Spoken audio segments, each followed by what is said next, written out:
Почти станах жертва на телефонна измама от човек, който се представя за мой клиент. Все още се чудя дали изобщо постъпих правилно. Сега ще ви разкажа.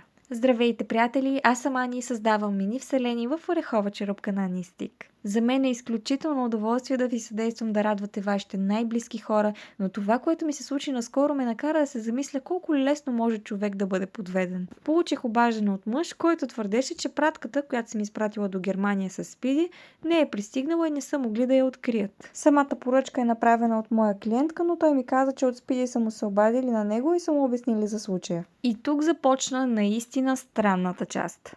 Започна да настоява да му опише какво точно има вътре в пратката, дали има някакви текстове като любовни послания, например, как изглежда и ако не помогна, ще ли да ми я върнат обратно към мен и да изгубя таксата за доставка. Аз, разбира се притесних и още докато си говорим по телефона, изнамерих чата с моята клиентка и видях какво сме си писали по случай пратката.